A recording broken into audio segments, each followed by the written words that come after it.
نحمدہ ونصلی علی رسولہ الکریم اما بعد اعوذ باللہ من الشیطان الرجیم بسم اللہ الرحمن الرحیم رب اشرح لی صدری ویسر لی امری واحلل عقدۃ من لسانی یفقہوا قولی۔ السلام علیکم ورحمۃ اللہ وبرکاتہ۔ کیسے ہیں آپ سب؟ انشاءاللہ خیر و عافیت سے ہوں گے۔ اللہ تعالیٰ آپ سب کو اپنے حفظ و امان میں رکھے، آمین ثم آمین۔ نواں پارہ سورۃ اعراف، آیت نمبر 167 to 171۔ لفظی ترجمہ: فیض اور جب تأذنا خبر دی ربو کا، آپ کے پروردگار نے، لا یبعثنہ وہ ضرور بھیجے گا، علیہم ان پر، الی یوم القیامۃ قیامت کے دن تک، من یسومہم کہ جو ایسا شخص جو دیا کرے گا ان کو، سوء العذاب برا عذاب، انا بے شک ربا کا آپ کا پروردگار، لا سریع العقاب جلد کرنے والا ہے عذاب، وَإِنَّهُ اور بے شک وہ، لغفور الرحیم بے شک وہ بہت بخشنے والا اور مہربان بھی ہے۔ وَقَطَعْنَاهُمْ اور ٹکڑے ٹکڑے کر دیا ہم نے ان کو، فی الارض زمین میں، امماً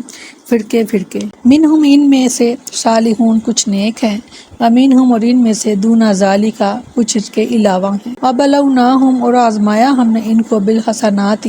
بھلائیوں کے ساتھ، والسیئات اور برائیوں کے ساتھ، لعلہم تاکہ وہ، یرجعون لوٹیں، فخلف پھر آئے، من بعدہم ان کے بعد، خلفٌ نالائق جانشین، وارثو کے جو وارث بنے، کتابہ کتاب کے، یاخذون کے لے لیتے ہیں، عراض متاع دنیا، حاض الادنی اس دنیا کا، اس ادنا زندگی کا، ویقولون اور وہ کہتے ہیں، سیغفر لنا کہ ہمیں معاف کر دیا جائے گا، وَإِن یأتیہم اور اگر آئے ان کے پاس، عرض سامان، مثلہ اس جیسا ہی، یاخذوہ تو وہ لے لیں گے اس کو، علم کیا نہیں یوخذ لیا گیا، علیہم ان پر، ان سے میثاق عہد، کتابی کتاب میں، انجے کے لانا یقولو تم کہیں، وہ علی اللہ اللہ پر، الا مگر حق کا سوائے سچ کے، ودرسوا اور وہ پڑھ چکے ہیں، ما فیہ جو اس میں تھا، والدار الآخرۃ اور آخرت کا گھر، خیر بہتر ہے، للذین ان لوگوں کے لیے، یتقون جو پرہیزگار ہیں، افلا کیا پس نہیں تعقلون تم سمجھتے، والذین اور جو لوگ، یمسکون مضبوط پکڑتے ہیں، بالکتاب کتاب کا، واقاموا الصلاۃ اور قائم کرتے ہیں نماز، انا بے شک ہم، لا نضیع نہیں ضائع کرتے، اجر المصلحین نیکوکاروں کا اجر، بے شک۔ وَإِذْ اور جب، انتقنا ہم نے اٹھا لیا، جبل پہاڑ کو، فوقہم ان کے اوپر، کانہ گویا کہ وہ، ذلۃ سائبان ہے، وظنوا اور انہوں نے گمان کیا، انہ کہ وہ، واقع گرنے والا ہے، بہم ان پر، خذوا پکڑو، ما جو، آتیناکم دیا ہے ہم نے تم کو، بقوۃ مضبوطی سے، واذکروہ اور یاد رکھو، ما فیہ جو اس میں ہے، لعلکم تاکہ تم، تتقون بچتے رہو۔ اس وقت بنی اسرائیل سے کہا گیا، آج مسلمانوں سے بھی یہی بات، یہی حکم اب مسلمانوں کے لیے بھی ہے۔ فرمایا، اور جب آپ کے رب نے صاف اعلان کر دیا کہ وہ قیامت کے دن تک ان پر ایسا شخص ضرور مسلط کرے گا جو ان کو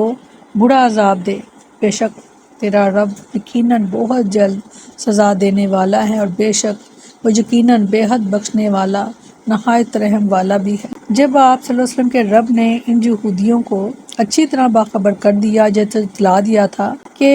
یعنی قسم کھا کر نہایت تاکید کے ساتھ اللہ تعالیٰ فرما رہا ہے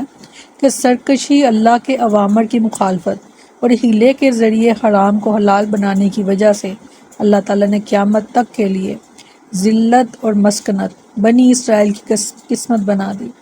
اور یہ فیصلہ کر دیا کہ ان پر قیامت تک ایسے لوگ مسلط کرتا رہے گا جو ان کو سخت عذاب میں مبتلا رکھے۔ چنانچہ یہودیوں کی پوری تاریخ اسی ذلت اور مسکنت اور غلامی اور محکومی کی تاریخ ہے، جس کی خبر اللہ تعالیٰ نے اس آیت میں دی ہے۔ بنی اسرائیل خواہ غالب ہوں یا مغلوب،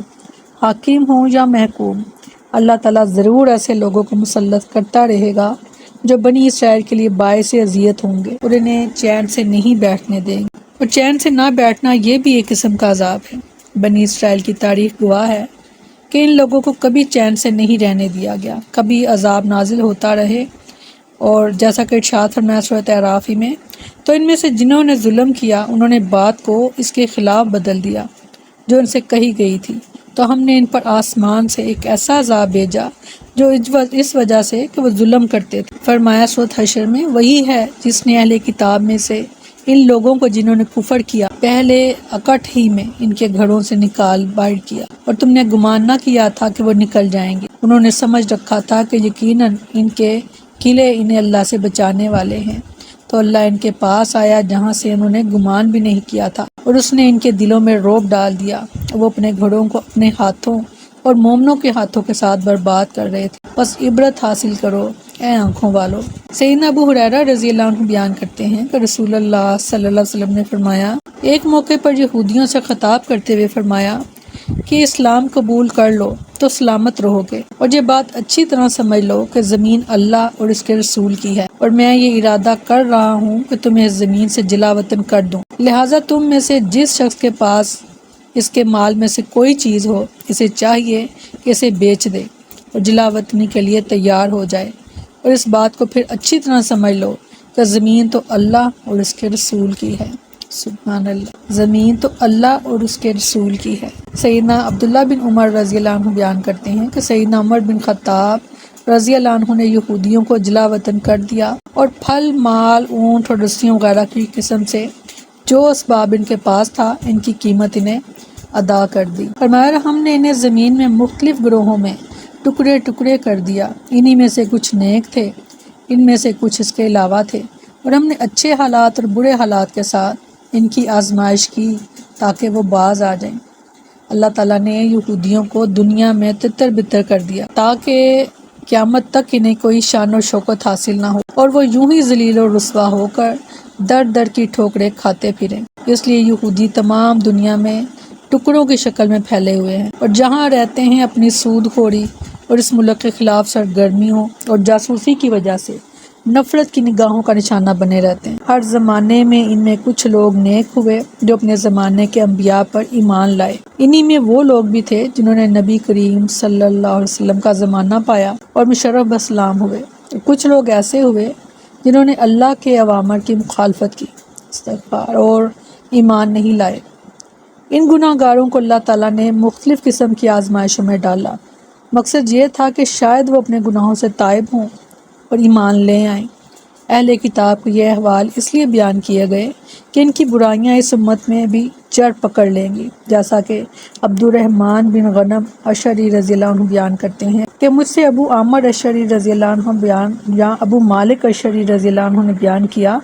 اور اللہ کی قسم انہوں نے مجھ سے جھوٹ نہیں بیان کیا، کہ انہوں نے نبی کریم صلی اللہ علیہ وسلم سے سنا، آپ نے فرمایا کہ میری امت میں ایسے برے لوگ پیدا ہو جائیں گے کہ جو زنا کاری، ریشم کا لباس پہننا، شراب پینا اور گانے باجے کو حلال بنا لیں گے۔ کچھ متکبر قسم کے لوگ پہاڑ کی چوٹی پر اپنے بنگلوں میں رہائش کرنے کے لیے چلے جائیں گے، چرواہے ان کے مویشی صبح شام لائیں گے اور لے جائیں گے۔ ان کے پاس ایک فقیر آدمی اپنی ضرورت لے کر جائے گا تو وہ ٹالنے کے لیے اسے کہیں گے کہ کل آنا، لیکن اللہ تعالیٰ رات ہی کو انہیں ان کی سرکشی کی وجہ سے ہلاک کر دے گا، پہاڑ کو ان پر گرا دے گا، اور ان میں سے بہت سوں کو قیامت کے لیے بندر اور سور کی صورتوں میں مسخ کر دے گا۔ یہ ساری برائیاں آج عام ہو رہی ہیں۔ T V, dish, cable, internet, mobile phone اور کمپیوٹر نے آواز و ساز کو گھر گھر تک پہنچا دیا، اور شراب نوشی عام ہے، اور زنا کاری کی سرپرستی حکومتیں کرتی ہیں۔ ان کے نتیجے میں آئے روز زلزلے لے آتے ہیں۔ لڑکوں کا لڑکیوں کی شکل اختیار کرنا اور لڑکیوں کا لڑکوں جیسا حلیہ بنانا بھی عام ہو رہا ہے۔ اسی لیے صورتیں مسخ ہوتی ہیں اور عذاب مختلف صورتوں میں ہم پر نازل ہو رہا ہے، کیونکہ یہ واقعات صرف یہ نہیں دیکھ کر پڑیں گے، یہ سوچ کر نہیں پڑیں گے کہ یہ پہلی قوموں کے واقعات ہیں، کیونکہ اللہ تعالیٰ کہتے ہیں کہ شاید تم نصیحت پکڑو تو ہم میں سے وہی کامیاب ہوگا جو ان واقعات سے نصیحت پکڑے گا۔ فرمایا، پھر ان کے بعد ان کی جگہ نالائق جانشین آئے جو کتاب کے وارث بنے، وہ اس حقیر دنیا کا سامان لیتے ہیں اور کہتے ہیں ہمیں ضرور بخش دیا جائے گا، اور اگر ان کے پاس اس جیسا اور سامان آ جائے تو اسے بھی لے لیں گے۔ کیا ان پر کتاب کا عہد نہیں لیا گیا کہ اللہ پر حق کے سوا کچھ نہ کہیں گے، اور انہوں نے جو کچھ اس میں ہے پڑھ لیا، اور آخری گھر ان لوگوں کے لیے بہتر ہے جو ڈرتے ہیں۔ تو کیا تم نہیں سمجھتے؟ اور جو لوگ کتاب کو مضبوطی سے پکڑتے ہیں اور انہوں نے نماز قائم کی، یقیناً ہم اصلاح کرنے والوں کا اجر ضائع نہیں کریں گے۔ فرمایا اور جب ہم نے پہاڑ کو ہلا کر ان کے اوپر اٹھایا جیسے وہ ایک صاحباں ہو، اور انہوں نے یقین کر لیا کہ بے شک وہ ان پر گرنے والا ہے، جو کچھ ہم نے تمہیں دیا ہے اسے قوت کے ساتھ پکڑو، اور جو کچھ اس میں ہے اسے یاد کرو تاکہ تم بچ جاؤ۔ یہ اس وقت کا واقعہ ہے کہ جب موسیٰ علیہ السلام ان کے پاس تورات لائے اور اس کے احکام ان کو سنائے تو انہوں نے پھر حسب عادت ان پر عمل کرنے سے انکار اور اعراض کیا، جس پر اللہ تعالیٰ نے ان پر پہاڑ کو بلند کر دیا کہ تم پر گرا کر تمہیں کچل دیا جائے گا، جس سے ڈرتے ہوئے انہوں نے تورات پر عمل کرنے کا عہد کیا۔ سورہ بقرہ میں فرمایا اور جب ہم نے تمہارا پختہ عہد لیا اور تمہارے اوپر پہاڑ کو بلند کیا، اور فرمایا سورہ بقرہ میں اور جب ہم نے تم سے پختہ عہد لیا اور تمہارے اوپر پہاڑ کو بلند کیا کہ پکڑو قوت کے ساتھ جو ہم نے تمہیں دیا ہے اور سنو، انہوں نے کہا ہم نے سنا اور نہیں ماننا، یعنی سمینا وعصینا۔ یہ ان لوگوں نے کہا جن پر اللہ کا غضب ہے، اور مسلمانوں نے کہا سمینا وأطعنا، ہم نے سن لیا اور مان لیا۔ ہر مسلمان کا یہی رد عمل ہونا چاہیے اللہ اور اس کے رسول کے حکم کے آگے، ہم نے سن لیا اور ہم نے مان لیا۔ اللہ تعالیٰ ہمیں ان لوگوں میں شامل کریں، آمین ثم آمین۔ سبحانک اللہم و بحمدک، نشہد ان لا الہ الا انت، نستغفرک و نتوب الیک۔ سبحان ربک رب العزت عما یصفون وسلام علی المرسلین والحمد للہ رب العالمین۔ السلام علیکم ورحمۃ اللہ وبرکاتہ۔